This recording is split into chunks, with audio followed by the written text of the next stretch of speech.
Hey yo, what's going on everybody? My name's Derek, this is Fatal RPM, and in today's video we're finally going to get started on getting the Z started.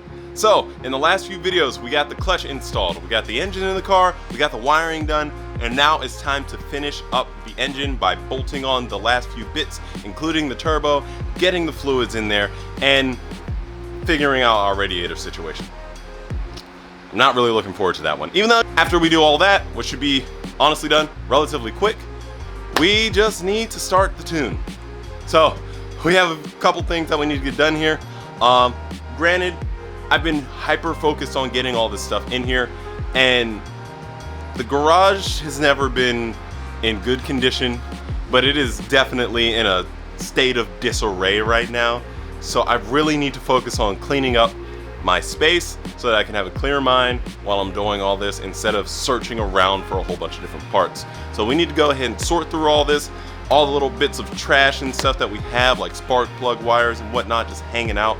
We gotta go ahead, pick them up, clean them up, throw them away, do what we need to do, reorganize our space to make this as simple as it can possibly be. So let's get right into it.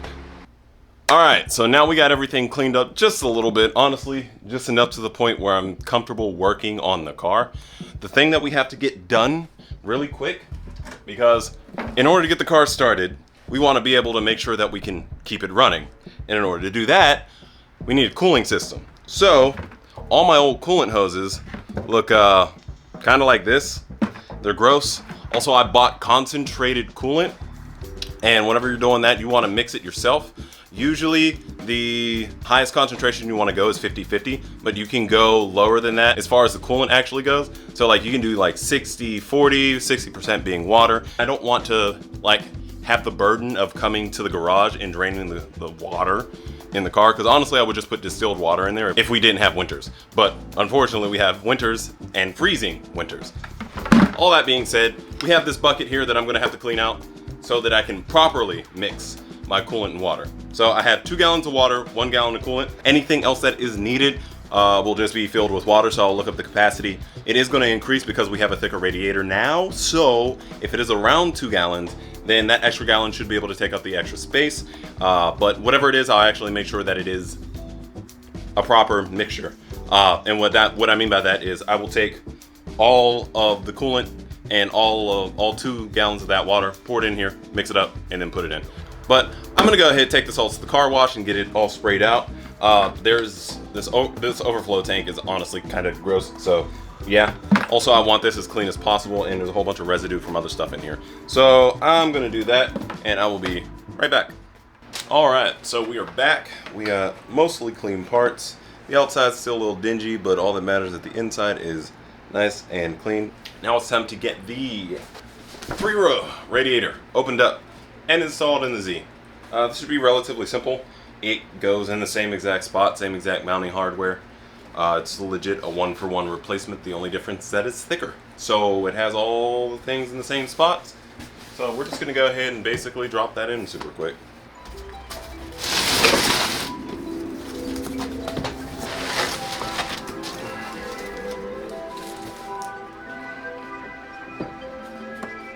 Oh. That's right, I should probably get the little rubber gaskets off the old radiator.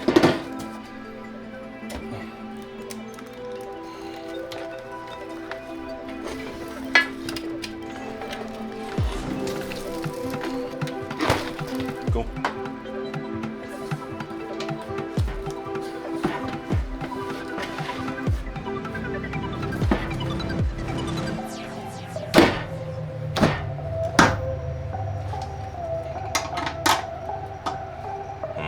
I forgot to put the fittings on the bottom.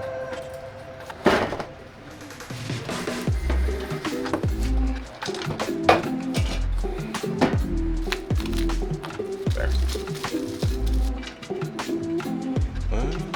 This wasn't on the bottom of the other one. I legitimately have no idea what these guys say.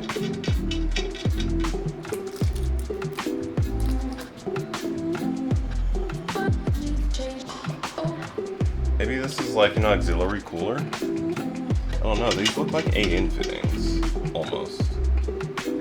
Like not quite, but kind of. I don't know how to feel about these. Okay, we're gonna go ahead and put this thing in there. Yep, I don't know, maybe it's an auxiliary cooler. Honestly, I have no idea. If it is, that's pretty cool. I can run the air-to-water intercooler water through here, but I feel like that's just gonna heat it up. So honestly, I'm just gonna kind of leave these on here. If the opportunity presents itself to put something on here, I will. Otherwise, I'm just gonna cap them off. And actually, I'll cap them off right now. So I got some caps here. I'm just gonna toss them on the bottom. You can cut them down later when I decide to hop under the car, but for now, got some caps on there. And we're gonna go ahead and slide this into place. Oh, ha! It won't go in now that the thing's in there. Weirdly enough. I wonder, I mean, I can't wait to put it in. Gotta put it in now, so. I might have to notch it so that it'll fit. There you go.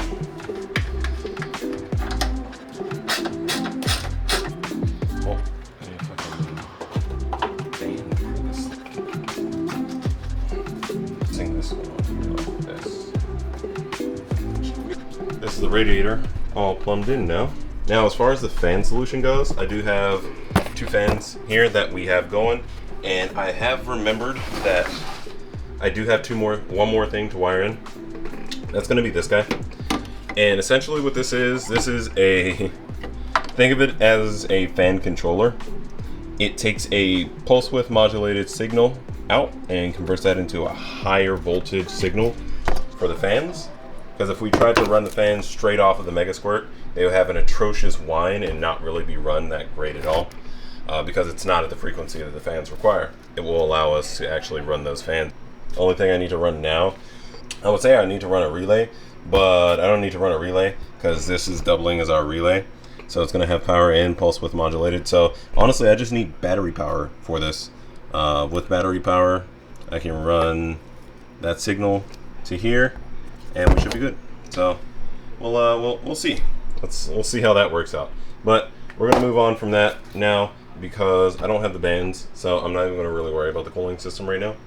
What we're going to move on to is my little mishap here. So while I was working on the wiring, I may or may not have knocked something kind of like that down in there because it was on top of the intake manifold. Alright, let's try to go in through the wastegate hole. That's going to give me my best shot. That's mostly straight.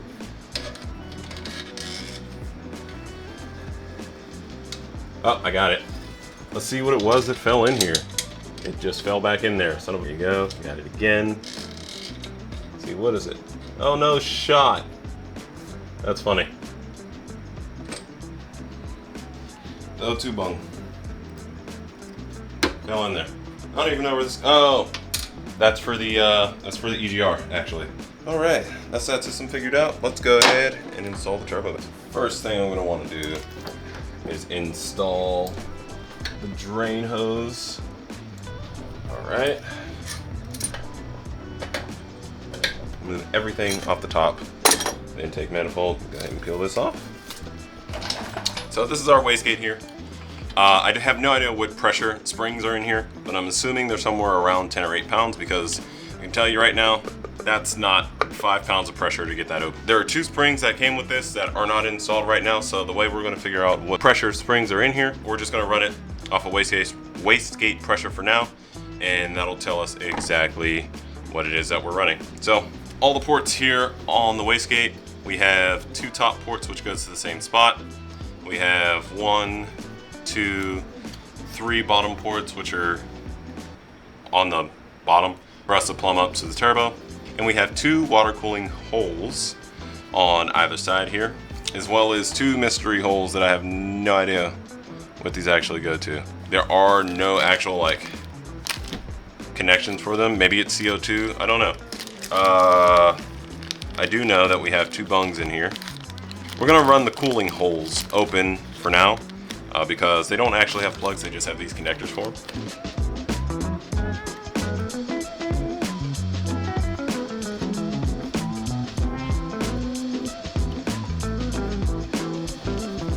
there we go. And we got our couple of banjo fittings here, which we're going to go ahead and set up as well. All right, just like that.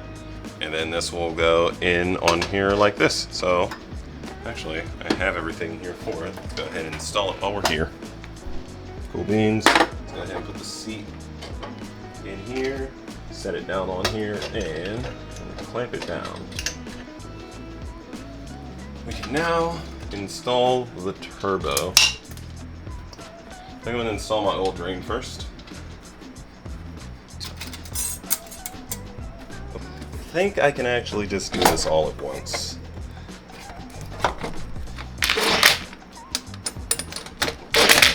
Oh no. Yep, they can take 25. Okay. Cool. Alright. And we're gonna go in with O2 sensor. Yeah, O2 sensor. I'm gonna unplug this real quick. Just to make my life that much easier. Install this as tight as I can with a 24. Which isn't gonna be super because it's gonna start slipping. Huh? Nope. It actually didn't. Look at that. Okay, I'm gonna get this installed before the band.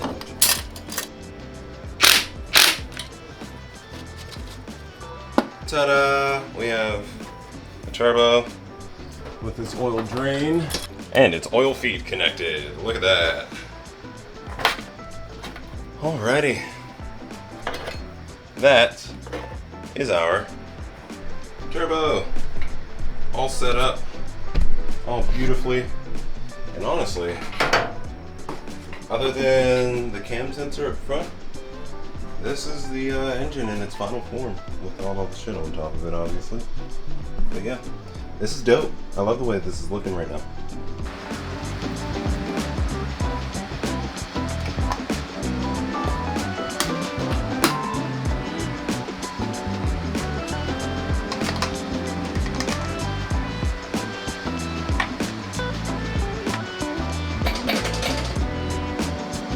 Sounds like it's leaking.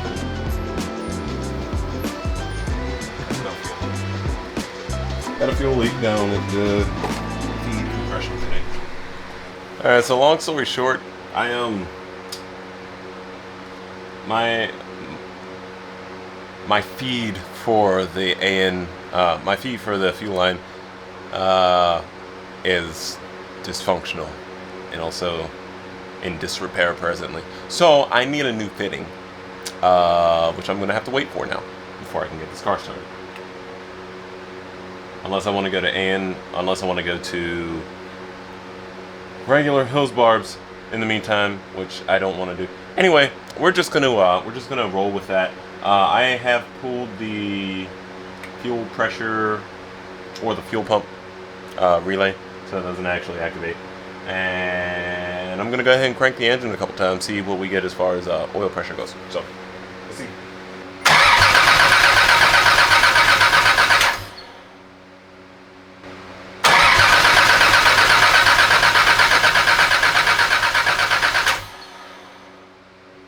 I don't know if we're getting oil pressure.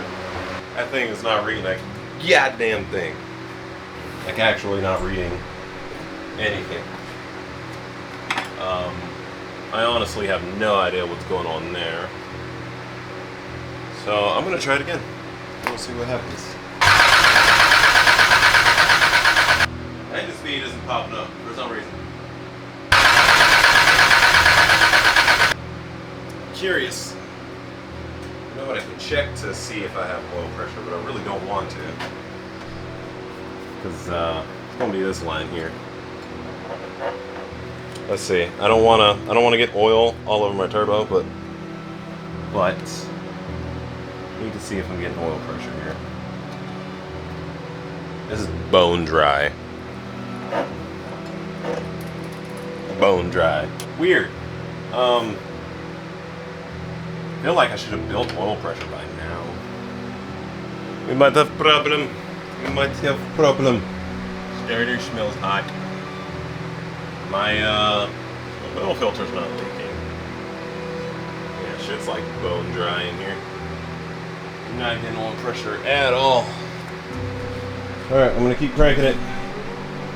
Keep cranking it and cranking it. If not, we might have to drop our oil pan because something weird's going on with my pickup. Alright, I have made the executive. What the fuck does that sound? My God.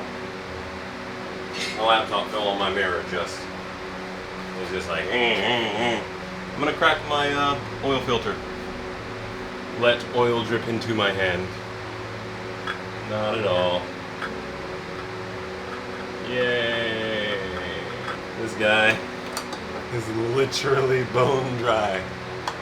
I don't think that pickup is sealing. I think that YouTube comment was right. So, here's off to you, guy who commented that. So I gotta drop my oil pan now. That'll go be fun. Yay, this is for fucking second time, third time. I hate it here. Alright, so I told myself I was going to take a much needed break because I've been at this every day for basically the last week and a half. And I can't accept the fact that I need to drop the oil pan. So what I'm going to do is I'm going to crank this for a couple minutes and we're going to, fingers crossed here, that I will get oil pressure. We're going to take breaks while we're doing it so we don't burn out the starter, because that wouldn't be fun. But yeah, open this thing back up and I'll show you exactly what it is we're looking for. Alright, so what we're looking at here is this. So I've gotten a oil pressure gauge right here that I just finished setting up. I had it set up before, but it wasn't like fully set up. The one thing I will say is that the oil pressure gauge, or the oil pressure sensor, did say that it outputs 0 psi at 0.5 volts. So whenever I turn on this car, I want to see what this says. So it says it's at 14 psi. It's probably because I have it set 0 volts is a 0 output. So I'm going to have to do the calculations to see exactly what that would be. So let's actually, I think it's up here in tools. I found the information here. Yeah, everything I put in there was right. There was a 2.5 volt reading of 75 psi, and it's turning out to be the same thing. So go ahead and we close that. It's the way it's set right now. That's where it is. The weird part is that I'm not getting engine speed whenever I crank it, but we'll see. The fuel pressure relay is still unplugged, so that's not something I'm super concerned about. But let's go ahead and get this cranked. It's not fluctuating any more than it was before, but it's fluctuating.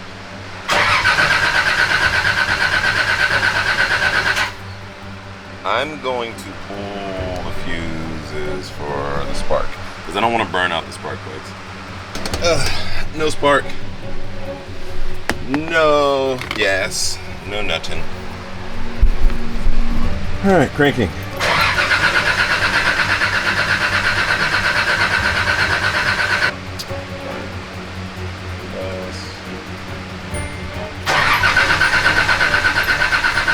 I don't think I changed anything, but I'm going to go ahead and do this anyway.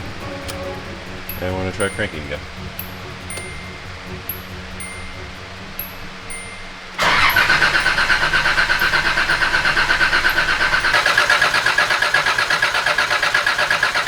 Day 3. Alrighty guys, it is a fresh day.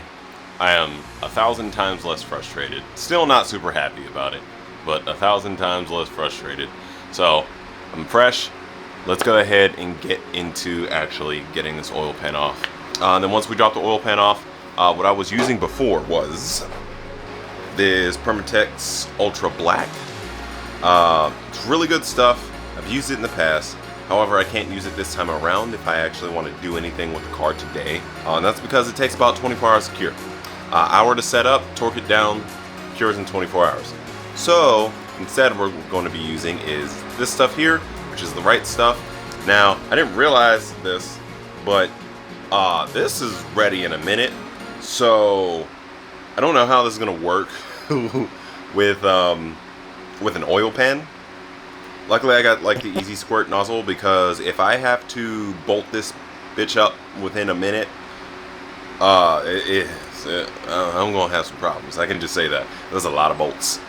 in a lot of time, and I'm gonna be upside down, so, well, on my back, but yeah. It says for best results, use on surfaces to be clean and dry, remove black cap from nozzle, turn it off, assemble parts within 5 minutes. But there is one thing we got to do first that I grabbed off of the internet because it was required, because I didn't realize I needed it. And what we're going to be doing here is installing these guys. Where are they going? They're going right here. I don't think so. Yeah. It's a point like that. So we need to just look. Alrighty. We're at a 90 degrees. Go ahead and tuck this guy under here. And now we can cut that off. Because apparently that was something I was supposed to do. I wasn't aware of a thing I was supposed to do. So I have now done it. That, the fact that it's leaking right now, it's kind of proof of why I had to turn it. So I probably should have waited before doing that, but yeah.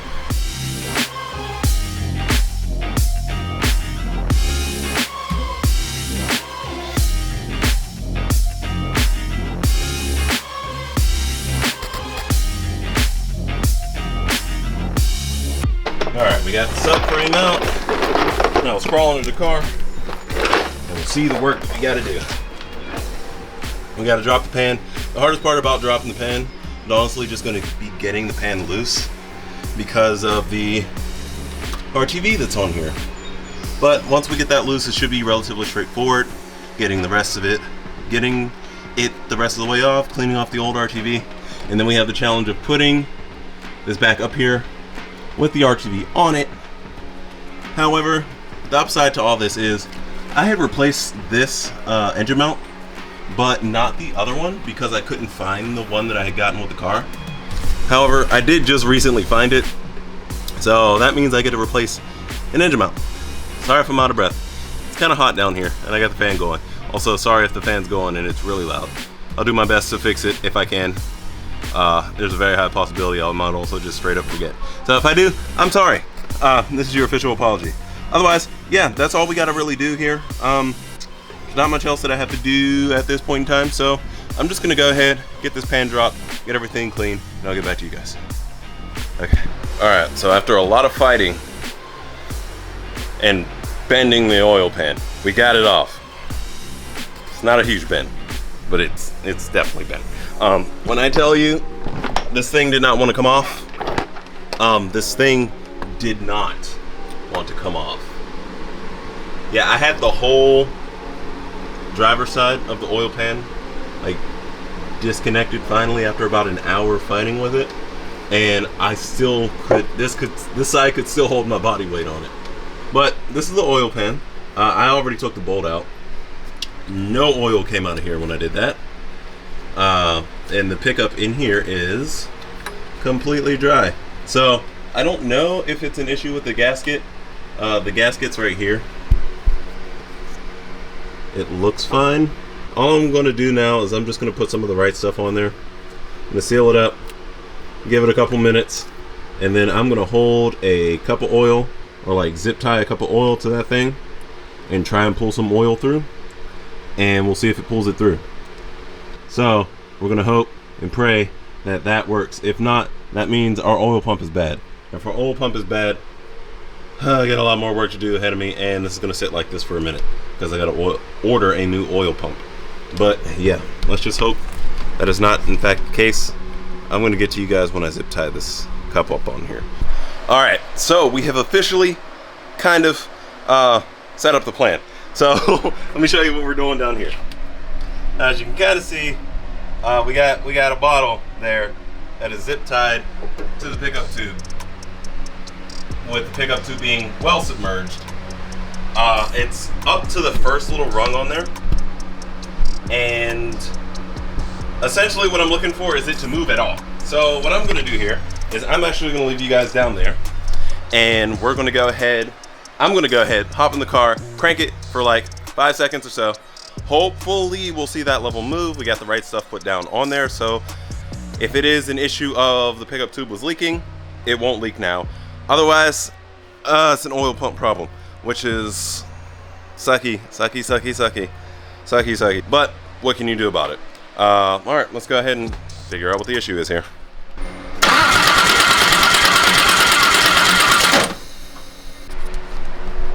All right, so I've gone ahead. I've looked at it on the viewfinder. I can't really tell. I'm gonna go ahead and upload the video clip to my computer, and we'll take a look at it on there to see what's actually going on. Well, I'm pretty sure you already know, but I will know what's actually going on. So let's go ahead and do it. Survey says we're sucking it down. Why do I say things like the pickup tube is actually picking up the oil? And you can see if I zoom really close in, it does actually show that it is picking it up. So that wasn't quite 5 seconds, that was like 2 seconds. It's probably because stuff was really loud that I was like, I don't want to leave this fucking doing this for too long. But that's just because the oil pan's off and I can hear all the mechanics. So I'm gonna actually go ahead and crank it for 5 Mississippi. That's what I will do. That sounds like Ron now. What the fuck was that? What the fuck was that? What the fuck? Okay, upon second review, they're just massive sparks. That was really loud and really crazy. I don't know why it's sparking like that. So I'm just gonna stop. We know it's good. We know it's actually sucking up oil now. So I'm gonna go ahead, clean up this oil pan, put this all back together, which is gonna be super fun. Especially the oil pan part and getting all those things torqued down. I don't even think I can get those all torqued down in 5 minutes generally, but we're gonna have to get that done. So let's go ahead, do that super duper quickly. We are finally done, air quote, done. We got the oil pan back in. We got starter back in. We got all the other doodads back in there. We just gotta put our subframe back in. Once we get this back bolted up, we can go ahead, fill this guy back up with oil, and we'll crank it up. And I'll see you guys when I'm filling the oil. One eternity later. That took almost a literal eternity. I almost destroyed everything in this garage. I do not recommend taking off your subframe if you're solo at all. It's a massive pain in the ass to put it back on. But my hands are filthy. What I can say, absolutely everything that I tried to get done, I got done. Oil pickup tube sealed. The fuel pump, or not the fuel pump, but the fuel line that I had messed up and didn't actually seal and wasn't able to seal, I had got a new olive for it and I replaced it in there, fixed. And the new motor mount, also complete. The only thing that I haven't even touched yet is the timing issue that we were having when the RPM wasn't syncing on the MS3. But what I can say is I'm like 99% sure that we're gonna have oil pressure. So now that everything's bolted up, engine mounts are tight, let's go ahead, hop in the car, actually reconnect the battery, hop in the car, crank it up, and see what our oil pressure is. Oh, we gotta throw oil back in the car too, duh. Alright, so we're oiled up, alright, so we are oiled up and all set and ready to get this thing cranked over. So come take a walk with me, let's see what we got going on. Before we do anything, oh, okay, bye. Let's go ahead and connect our feed hose for the turbo. Okay. Gotta love a swivel. Alright, so we got that. We got the feed, we got the drain already in the pan. Oh, actually, just realized. Okay, nope, it didn't get nicked. Ooh, thank God. Alright, so we got that all set up. Let me go ahead and move the crank trigger wire because it is very much in the way of everything. So we got our feed fixed. So we're gonna go ahead and plug up the relay. There we go. Turn on the car. See if our feed line has any leaks. Oh, I guess take a look under the car. I don't see any drips, which is great. Go ahead and look at it from up here. Bone dry, that's what we like to see. All right, the only other place it could have possibly leaked is right here, and it's not leaking there, so we have full fuel pressure, even though we're not running, so it's not gonna show anything. All right, so our, our Hall effect sensor is not hooked up, so we're not gonna see any RPMs, not that we were anyway, because last time we were having issues with that. Oh, here's the fuel pump relay. It's all set. We can go ahead and leave designer mode. There we go. Now we have oil pressure set up. Let's go ahead and start cranking.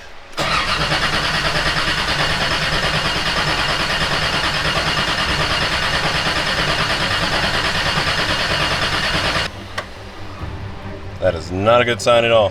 Here, see if we have any oil. We don't have any oil coming through. I can't believe we actually have a bad oil pump. That sucks, dude. I guess all I can really say is we got a lot done. Granted, we didn't do much, but we got a lot done. Or technically, what we got done didn't really matter because, well, the fuel is no longer leaking. That's a plus. But the hours and hours and hours of frustration were a complete and total waste. I got here at 7 a.m. It is now 5:50 p.m. So I've been here for almost 11 hours. So, needless to say, I am quite tired. The fact that still not getting oil pressure after this is just a sign that I need to go home and I need to relax and get ready for the week, because it's going to be a long week. All right, so some of you may remember when I was building my engine, I had this issue. So here's the new oil pump. Now, off of first inspection, it's pretty good. It doesn't have the seal installed, but we're gonna go ahead and try and open it up. But for whatever reason, it was put on there with the might of God, so I couldn't actually get it off. So we're just gonna hope that the inside of this is lubricated. Now, when I was thinking about removing the oil pump and actually replacing it, sending back to Rock Auto and having them like swap out the new part, I just had a feeling I should probably try and get this thing open. And in doing so, I grabbed an impact screwdriver and kind of went to town on the oil pump. So that's where we're at. 3 weeks later. All right, so after a lot of hours, we finally got the screws out with the assistance of this impact driver. Unfortunately, we have had a casualty of war here, and this guy is messed up, so we're gonna have to go get some new hardware for this. This is what we're working with in here, and it's bone dry in here, like absolutely bone dry. There's a little bit of oil in here, like it's lubricated. So hopefully we don't have to do this a fifth time. I'm gonna pack this guy with some assembly lube, and we're going to go ahead and put this bad boy back together. So we just need to pull out the gears, and basically we're gonna pack this like a bearing. I'm gonna fill my hand up with some grease, and just bam, bam, bam. It's kind of unnecessary to do it that way, but hey, I like being messy. Back it up, back it in, let me begin. Makes it like 1,000 times easier this way. So this is what we're doing, and I'm just going to stick that in there. If this doesn't create suction, fucking nothing is. We need to go to Home Depot or somewhere, grab a new one of these. Alrighty, so we have everything installed back on here. We have the engine timed, we have the oil pan in. Now we just need to go ahead and fill this guy up with oil, reconnect the battery, and then we can start cranking again.